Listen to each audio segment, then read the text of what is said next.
Insured Nomads proudly supports the new Nomad podcast. Insured Nomads for the evolution of insurance, for the revolution of travel. For all your travel, medical, and support needs, please visit our website at insurednomads.com. We support our location-independent community worldwide. Welcome to the new Nomad podcast, hosted by Alan and Andrew of Insured Nomads. Join us as Alan and Andrew interview and explore the community of people and ideas that embody the nomadic spirit. Tune in to incredible discussions with thought leaders each week that will help you take full advantage of the cross-border remote work lifestyle. Now here are your hosts. Thank you for joining us today. Our friends in the digital nomad remote worker community, Desmond Dixon is joining us. Somebody who's campfirecapitalism.com, somebody traveling the world, somebody who's built sales teams. Once again, we're going to have a great conversation today. I think what's really interesting about when I talk to Desmond is both of us have run sales teams at different times, and it's really difficult asynchronously. There's people all around the world. There's groups of people, types of people. We're going to compare some notes today. So I'm going to bring Desmond right into the conversation. Desmond, I know you've traveled about. We've talked a little bit offline about your travels to Thailand, going to Madeira and other places. Why don't you share with some people, and the people out there that are excited about starting their own journey, your journey, and how you got to where you are today? Yeah, so I'll give you guys a quick elevator story. Back in high school, I was invited to a science fair in Istanbul, Turkey, to do international science fair. And when I went there and I got to experience all these different cultures, there was like 70 something countries there. It blew my mind of the possibilities because I was just this kid from the inner cities of Dayton, Ohio at the time. And so that really created this spark, this interest. And when I got a contract for a company to go work and for startups and agencies out in the Ukraine, in Kiev, for 3 months, I got to work out there remotely and do business all over the world while still in Kiev with the teams there.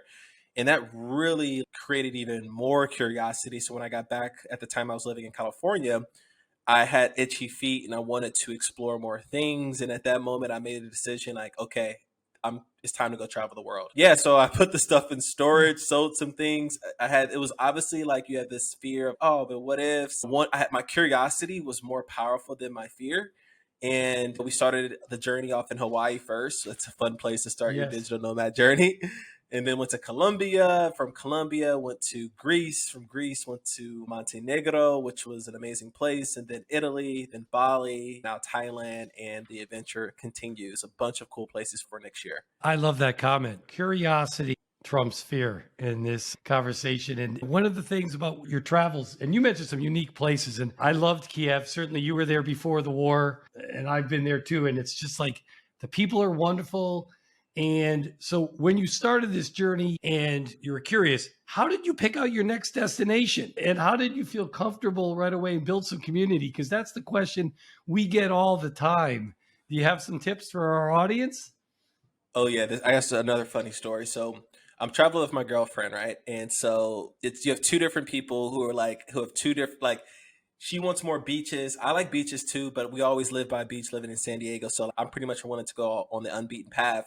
And there's one moment we're in Colombia, we were there for about 2 months. We're like, where should we go next? And we're like, let's open up a map. So we just opened up Google Maps and was like, what's this country? What's this country? What's this country? And then we started watching YouTube videos and blogs. Then we found Montenegro. We're like, yo, what is this place, Montenegro? Let's go to Greece first, then Montenegro. So we just opened up a map, and we do that a lot to find like what our next destination is going to be. So we look up a map, then we look at the weather. Then after the weather, we look at, okay, what's walkability? Like, how is it? Can you go on adventures from this place? What city should we live in? And that's how we pick our destinations while we travel. We have a nice little list of places for the seasons. And then for the community aspect, man, I think this is super important. The first 6 months, I was still like, even though I was on the road, my heart and my mind was still in the United States. And so I was doing a lot of networking still in the United States online, especially through the podcast. And then I had this realization that I should be networking with other digital nomads online and also in real life. Yeah. But we started picking destinations where our digital nomads go because we were going to like Kotor, Budva, like very off the beaten paths where there's not a lot of expats or digital nomads. So we started picking places where there's a bunch of digital nomads. And then I started being very intentional with connecting with at least 20 digital nomads a day, which is how I met Andrew. Yeah. And then providing value to them. So I started connecting digital nomads together. So if I knew two people were in the same city or in the same country, they didn't know each other, I would connect them together and they'll meet. And so I try to just be that source for digital nomads to connect with each other and also build my network around the world. That's how It's interesting. Building community is one of the hardest things. And I have to commend you. I'll mention one thing about Montenegro too, is like you just picked it out on the map one time when we went to the Balkans. And there's like the most amazing canyon in Montenegro. It's like up there with the Grand Canyon. And you don't even know about these things until you get on the ground and you're sitting in a coffee shop and somebody says to you, hey, did you guys drive out a little ways and take a look at this? And you're like, this is the great thing about community, because community can direct you to somewhere that you would never have figured out. Have you run into experiences like that you've ambled upon stuff just because somebody's, hey, did you check this out? All the time. I get most of my ideas, like I won't say most, but one of my favorite questions to ask other digital nomads is like, what is your favorite place and why? Very like visually, like from a culture, how to make, like, what made your heart feel good?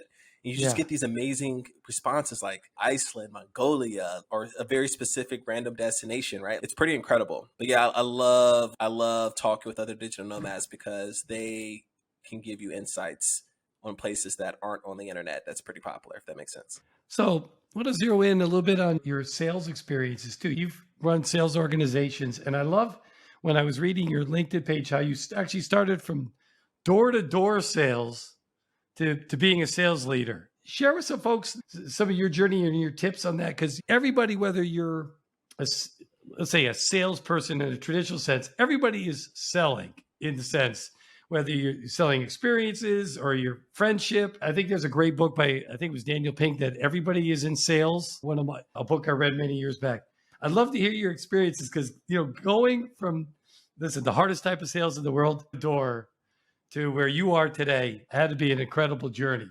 Yeah, full disclosure, I love telling this story. So my first sales job, I was doing chemical engineering in college, and I realized I didn't want to be a chemical engineer after doing like shooting rockets and all types of crazy stuff. And my buddies were going to Dallas, Texas to go knock on some doors. They was like, yo, Des, you want to come with us this summer? And I was like, sure, I need to figure something out. Like, I don't want to be an engineer anymore. So I went and did door-to-door sales with some friends. We all lived in the corporate housing. It was like five of us in a little apartment in Dallas, Texas, knocking doors. And Alan, I probably knocked on 1,000 doors and got 1,000 doors slammed in my face. And I got fired halfway through that summer and kicked out of that corporate housing, and then had to go live with an uncle I never met before. Yeah. And in those willows of that, I realized that I want to be a sales guy because I was so intrinsically curious about, like, how do these people connect with these people to sign contracts and get deals and trust? And it was the first time in my life, because I was an overachiever my entire like school growing up, that I failed at something, like legit failed. And I wanted to know why. And so at that moment, I knew I wanted to be a sales guy, and I applied for nothing but sales jobs in college. Even though I got my chemical engineering degree, I took a $30,000-$40,000 pay cut to go work as a sales trainee, 2,000 miles away from my house in Denver, Colorado, and worked my way up, man. I did millions in sales a year, started from zero in an industry I didn't know anyone. And I learned the difference between when I failed the first time and when I actually got really successful at it was caring more about what the other person wants than what I want. So my come from door to door was, I need to make money. I want to make commission. I'm coming from a place of selfishness. And when I flipped it, I'm like, all I care about is helping this other person win, no matter how big or small, and being a guy that they can call for emergencies, being a guy that was a person of his word. I was connecting people, which I learned that is powerful in all areas of your life. And that propelled me, because I was not the smartest person in the industry, or the most experienced person in the industry, but I was the person that was willing to go up and beyond for the client and help them win. And they felt that. And that's how I really got my foundation for sales. You made the transition from the transactional salesperson to a consultative one, where you understand what their need is and you bring them a solution, as opposed to the transactional one is almost the old used car salesman thing that I got this car and take that. And that's a great epiphany of sorts, isn't it? That things are much better for all of us, and I think this is even in the digital nomad community, the successful digital nomads that I run into are people who try to bring something better to not only the community they're in, but also the people that they serve, whether it's bringing stories back, et cetera. And I know you do some giving back too. As a matter of fact, you did a presentation for folks. Was it Staying Fully Booked? And you were giving some sales tips to folks. And certainly your podcast is also helpful to people. If you share a couple of your tips, perhaps on staying fully booked or whatever you feel is beyond the consultative aspects of it that you think are important for somebody who's out there who says, digital nomad, I know I have to sell something, even if it's myself. How do you stay fully booked? I'll give the game. I love giving the game. I'm gonna share some practical things that's backed by theory in a very concise way. So the first thing I speak to, I personally have enrolled thousands of businesses, entrepreneurs, from wholesale OEMs to online entrepreneurs to SaaS enterprises, just the whole gambit, right? And the pattern that I notice is, in order to be successful at sales, you need to be talking to people, and like you need to do it. And the things, you don't have to reach out to people to take from them. You can reach out to people about mutual interests. Like, for example, I'm traveling the world. So I reach out to other people who love to travel the world, who inspire to travel the world. And I just talk like that, like as if we're in a coffee shop. Yeah. And then I know that people are going to ask me, what do you do? Right? It's just a natural thing. It's like, how are you doing? It's a very natural thing that most people ask. What do you do is also natural when you don't know someone. You want to know more about that person. So just finding mutual interests and building your network that way. And then also connecting people, right? Being a source of community. So like, for instance, I'm here in Bangkok. I'm meeting up with someone later today for lunch. I'm meeting up with someone when I get back to Bangkok in a month from now. And then I'm going to coordinate a lunch where we all come together, 4 or 5 of us entrepreneurs who are traveling, and build a community that way. So connecting people. Now, staying fully booked, I think that this is super, super important. And that is, I hate to say it, you probably hear this from a lot of entrepreneurs, but the niche is like so important. So like you can't serve everyone. And if you can't communicate to a specific person with a specific problem you solve, then how can people refer business your way? How will people know that you're a good fit if you serve everyone? So I think the more clear you are on who you serve, how you serve them, will actually make you so much more money. And I think for me, it took me a while to realize that, because you have this fear of, what if I miss out on business? Right? What if it's that fear, but you got to create certainty that I serve these people with this particular offer. And then I'll give one last tip, some more game. The last piece of game I'll give, and I think this is super, super important, is it's called small wins theory. Okay. This is the real game. If you understand the customer journey, your goal is to serve that person, not to collect their money.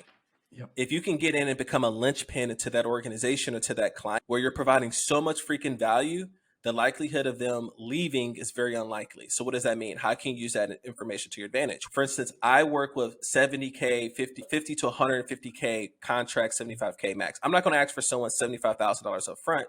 I know the numbers. I know the process. I'm going to get in with an easy win. Okay, how can I over deliver, easy win, and then capture revenue as we grow together, right? So just getting in, like that's how I did with corporate. Like I started with $15 orders, $20 orders, and they ballooned to $100,000 orders. So just like getting in, showing value, becoming irreplaceable, their go-to person, because most people will hire you so they hire you because of certainty and safety, not because you're the cheapest price or whatever. They hire you because you can get results. So that's just something I wanted to share. That's how you stay fully booked. You don't lose clients. Do you think from a personality type, is the type of person that you look for that you think do a great job sales? Do they tend to be more entrepreneurial? Do they tend to be more adventurous oriented? Is there inherent communication? Is there a particular type? Because I just pick up with you. You feel to be somebody who's extroverted, outgoing, entrepreneurial, and adventurous, which are all the things you can look for. But I get a lot of folks that say that I'm not an extrovert, but I can still sell and I can still do things. What's your feeling? Is there a typing, or is it everybody with the right technique can do a great job selling? Yeah, this is a good question. So I think it comes out to a few things. I think the first thing is just discipline. So like you could be extrovert or introvert, but if you're not willing to do the things you don't feel like doing, because I hate to brood it to you, 80% of the time when I wake up, I'm on a third. I know today I'm a 14-hour day. Do you think I want to work 14 hours a day? No, I want to go have fun. I was just telling my girl, I was like, I want to go laser tagging, go to the movies. I want to go do all these things, but you got to have discipline. So I think discipline's a core thing to pick up the phone, make that call, send that follow up, send that proposal, right? Be the person of your word, getting a piece of information back to a prospect or a client. So discipline's the first thing. And then the second thing I would have to say is active listening or empathetic listening. So like, how well can you understand what someone else is saying? Are you listening with the intention of looking for selective things to respond to? Or are you actually listening to that person? So I think active listening. And then the third thing I would say is, man, I hate to say like heart, but it's like, what's your why? And now we're getting into some Simon Sinek, but you got to have a why behind why you're selling. Like, so certainty and like, what's your intrinsic motivation? Because even when things are even really bad or really good, what's going to keep you going? Because I met sales guys who've made like a record month and then go on a cold spill because they didn't have a why to keep going, keep the momentum going. And the same is vice versa. They get a donut and now they don't have a why to push them through those valleys. So I think having a why is super important as well in sales to keep you motivated. And that's always one of the tough things with sales. I ran a sales organization that we kept it, Desmond, on a calendar year basis. So somebody could be really having a great year. And then at 1/1 of the next year, you go back to zero again and have to refire it up. And there are some folks who just naturally drive all the time on that. And to your point, the folks that are always doing those calls, always doing the checking back. But I think you touched upon something really important is, I think about it now that you mention it, the people that were most successful were the ones who were actually able to talk in the language of the buyer, as opposed to I'm selling you something, as opposed to I'm bringing a solution to your attention on that. And I think that's so powerful, what you're talking about. Bringing a solution to people. Is that one of the reasons you also wanted to start podcasting? Because I've looked at your podcast and really interesting and solution oriented. If you could talk a little bit about your podcast and some of the things you'd like to help people with. Yeah, sure. So I started the podcast, one, just because I was curious to learn different things and learn from really smart people, because mentorship and really smart people have helped me get to where I am today. It's from poverty in Dayton, Ohio to traveling the world with independence. And so, I started the podcast to really the network as well while I travel and also learn and share. Like, all I care about is the guest. So like, how can I get this person to give their zone of genius and make them look like a superstar? And how can I give a ton of value to people? So I don't pitch on my podcast. I don't sell any of my things. I really wanted to make about like them giving as much value as humanly possible and showing what's possible to other people. Because if my podcast helps one person, then like it's successful, right? If it changes one person's life. So that was the goal of Campfire Capitalism. Like, how can I share the beauty of capitalism without saying the word capitalism? Through stories and people giving value, because I think that capitalism is pretty great, right? It's the reason why I'm traveling. It's the reason why we have enterprise today and so much possibilities in society. That was pretty much the ethos of why I started Campfire Capitalism. It's interesting. We started this podcast. I started with very much the same intentions as you. And what I actually think is really interesting about it is it's very often, how rare is it to just sit down and have a great conversation with somebody or listen in on a great conversation? Because today we have so many distractions, right? And I think it's just great when I listen to a podcast like yours and you're interviewing somebody or a different one, and I'm just like, I'm eavesdropping on a conversation. I don't know where it's going to go, but it's really interesting on that. So I'm going to take you on a little diversion here. So you're in Thailand, in Bangkok area. This is a bit of a travelogue. What's it like for digital nomads where you are today and where you're off to? So if somebody's listening to this and they're thinking, hey, I'm looking for a place to go, how is it there for that community? Yeah, so Bangkok seems to be like an in-between city for people. Like, I know a few people, some people stay for 3 to 4 months, but some people stay for like a week or a few days before they head to Phuket or Chiang Mai or Bali or another destination. So it's like a flyover city to a certain degree. I know a lot of digital nomads. Personally, I think it's a good balance between other areas in Southeast Asia that are popular, like Bali or Chiang Mai, where it's like very like jungle-like, very spread out. I like the city life a lot personally, like the public transportation. I like getting on trains, just something about it, the energy, because you can think. Personally, my favorite place around the world, though, as a digital nomad, even to this day, is Kotor, Montenegro. I know we brought up Montenegro, but it's just something about that place where it didn't matter. The sun was shining. It was fog. It was raining. that bay with the mountains and the clear water in the bay, calm water, was just like incredible. Like every day waking up to that, I just can't put words. Like it was like the Yeah. coolest place Yeah. I've ever Yeah. experienced in my life. And you had the small town energy, like the cobblestone streets, the little alleyways, and oh man, it was just the energy was amazing. So I'm a big fan of that. So yeah, that's my Unbeaten Path digital nomad tip. So go check it out for a couple weeks and vibe in Montenegro. Highly recommend it. Underrated. Also Yeah, Croatian. no, So I'm yeah. with you because the trip I did actually the last big trip I did before the pandemic was into Dubrovnik to Mostar, then to Mhm. through Montenegro up to Kosovo, and then back through. And we did it by car, which is a unique experience in that area. And I love the beauty of it, but I also the food. And to be honest with you, Desmond, did you get the feeling that people were like just surprised because they're not used to tons of tourists, especially Americans, and you could get into some great conversations? What was your feeling on the food and the people, et cetera, too, beyond the beauty of it? Yeah, the people were like they were interested in you, so to speak, right? Especially Yeah, a lot of the workers, and like I still talk to some of them on Instagram.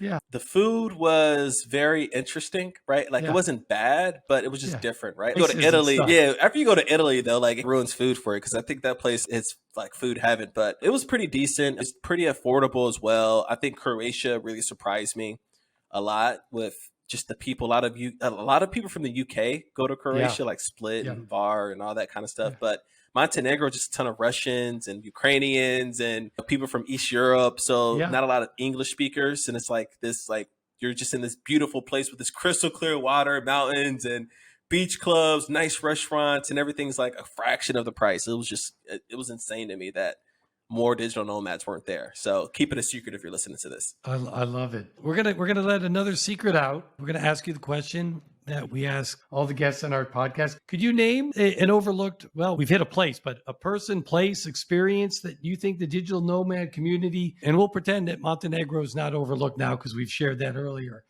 That they should investigate. That if somebody had a magic carpet they could head off to, or a book they could read, or some sort of experience that you think is tremendous that would change people's lives. Yeah, since we gave a lot about places, I'm going to give you a book because I love reading. And this book is probably the book I read the most, which is called The Go Giver by Bob Berg. And if short read, I like audiobooks a lot. So it's a really good audiobook in story format, but it just really just changes the philosophy around what it means to be a go giver and not a go getter, right? Because we have this Yeah, hustle culture, which is cool. But when you can provide value to other people around you, even to some of the people who considered your competition, yeah. man, the door is open for so many possibilities that you can't even calculate, right? So many blessings. Like it's like magic. So I highly recommend that book. And then after you read that book, pass it along to someone else. Keep the movement alive. That's awesome. Think about this is somebody who you might consider your competitor or one day could be your ally and partner the next in business or whatever. You just never know. And you're in a part of the world that there's a big belief in karma and good karma you can create, right? By giving more than you're taking. I think that there's a big feel on that. So I'll look into the go giver. I like that concept. Frankly, I love the idea of karma, especially good karma on that. So this is great catching up. Can you share with us where people can learn more about Desmond Dixon, Campfire Capitalism, your blog, and other things? And we'll make sure to our audience that we'll have that in the show notes. So you'll also be able to catch Desmond if you don't have your pen handy as he shares with us. Yes, I'm on Instagram. I am Desmond Dixon. I just travel. I post travel stuff on there. I'm heavily on LinkedIn. I live on LinkedIn, so you can find me at Desmond Dixon or Desmond L. Dixon on LinkedIn. And then campfirecapitalism.com is the pod. The business is remotesalesmanager.io. Feel free to check us out. And if you have any questions about travel, anything, like I'm an open book, like literally slide into my DMs and say, hey, I heard you on the new Nomad podcast. Like I ask you some questions or you want to jump on a call for 15 minutes. I'm more than willing to give you some value and help you out along your journey. Desmond, the other thing I just want to bring up that I thought was great that you mentioned in some of your blogs is about consuming less and creating more. And obviously in this digital nomad culture, we want to come into other people's communities and leave it a better place. I'd love your thought on that because to me, I thought that was tremendous comment on things. Your thoughts on that? Yeah. So, man, like I think this is what really sparked a little bit like intrinsically with the travel thing, where it's like I don't need a bunch of things, and when I remove that focus from I need to consume like material things, or I need to read every single book or watch every single video, and just really just stick to creating how can I create value for people around me, how can I create interesting experiences that just allow life to just slow down and be more fun, right? Like Yeah. creating value, creating experiences, and not consuming experiences and consuming things, right? That's a little about that philosophy. So if you find yourself in analysis paralysis or like in obsession mode, or your mind is it's always oh, I need this thing, I need this, I need that. Just take a step back and smell the roses, and like how can you create value for other people and create great experiences for yourself and the people around you. So that's a little bit about that philosophy. I once heard a wise man say that if you have too much stuff starts to own you. And what I love in this digital nomad community is the experiences are more important than the stuff. And if you got too much stuff, you can't move as quickly, whether you're a slow mad, a nomad, or somebody who's running about. Maybe last question for you is, when you travel, is it down to a science? You're packing up and you're going and moving to a different spot. Is it that second nature right now that it's pretty simple just to go visit somewhere else? Yeah, so I do bases. So I'll stick in a country, like in a city for 2 to 4 months, because I still have 2 suitcases of stuff. Sure. And I travel out of a backpack from there to weekend destinations. So I work hard, go hard during the week, and then Yep. like Friday hits, I'm like on the road or going a little getaway somewhere else. So that's my strategy, is find a base and then travel that region or that country. That works out really well for me. Yeah. You know what I love about the conversations like this is, and this is what, back to your comment about active listening, you mentioned that you grew up in Dayton, and a lot of people in the United States or folks listening to this podcast are foreign nationals who come to the US. They say, what Dayton? Dayton's got one of the best air museums in the United States. They got a beautiful street called Oregon Avenue area where there's great restaurants. And it just makes me think that wherever you go, Desmond, right, you could find something good to do. It's wonderful people. It doesn't have to be a big fancy place, whether it's Dayton or Montenegro or wherever. It's getting into the firmament out there. Exactly. It's beauty. It's all a surprise. That's what makes it all awesome. That's great. To our digital nomad listeners, thank you for listening today. We want you to travel well. We'll have Desmond's information in the show notes. I certainly took a few notes, and I really enjoyed his comment. Curiosity more than fear. I love that. That's almost a fantastic tagline. Desmond, you might want to trademark that, by the way. It's tremendous on that. But thank you all for listening. We hope you all continue to travel safely. And once again, thank you for listening to the new Nomad. Our listening audience grows one by one. If you like this podcast, please tell another, pass it along. Have a great and productive day. Cheers. Insured Nomads proudly supports the new Nomad podcast. Insured Nomads, for the evolution of insurance, for the revolution of travel. For all your travel, medical, and support needs, please visit our website at insurednomads.com. We support our location-independent community worldwide.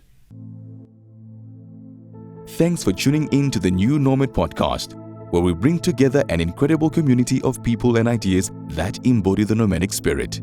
Please remember to subscribe and leave a review. For more amazing tips to help you take advantage of the cross-border lifestyle, please visit us at insurednomads.com/podcast. See you next week.